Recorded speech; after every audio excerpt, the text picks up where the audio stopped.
નમસ્કાર ગુજરાત, નમસ્કાર સુરત, નમસ્કાર વાસ્કોઈ. ગુજરાતના સુરત જિલ્લામાં મહુવા તાલુકાના વાસ્કોઈ ગામે યોજાતો ગોળીગઢનો મેળો એક ઐતિહાસિક અને પૌરાણિક મહત્વ ધરાવતો મેળો છે. આ મેળો બે સગાભાઈઓના ત્યાગ માનવ સેવાની યાદમાં ઉજવવામાં આવે છે.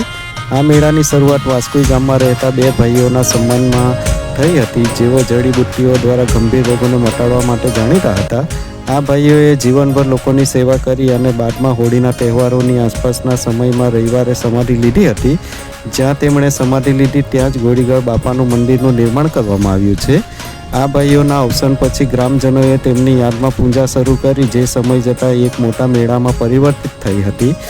આ મેળો હોળીના આગલા રવિવારે ભરાય છે. શનિવારની રાત્રે શરૂ થઈને રવિવાર સાંજ સુધીમાં આ મેળો ચાલે છે. રાજ્યભરમાંથી શ્રદ્ધાળુઓ અહીં આવે છે. માનવામાં આવે છે કે અહીં બધાએ બાધાઓ રાખવાથી અને બાધા ઉતારવાથી બીમારી દૂર થાય છે. આ મેળામાં આદિવાસી સંસ્કૃતિની ઝલક જોવા મળે છે. મોટી સંખ્યામાં શ્રદ્ધાળુઓ ઉમટી પડે છે અને અહીં વિવિધ પ્રકારના સ્ટોલ, આનંદ પ્રમોદના સાધનો અને બજાર ભરાય છે. બીજા ઇન્ફોર્મેટિવ વિડીયો જાણવા માટે મારી ચેનલ વિરલ ડોડિયાને લાઇક કરો, સબસ્ક્રાઈબ કરો અને બેલ આઇકન દબાવી રહો એકદમ અપડેટ. ફરી મળીશું નેક્સ્ટ વિડીયોમાં. Bye bye, C you again.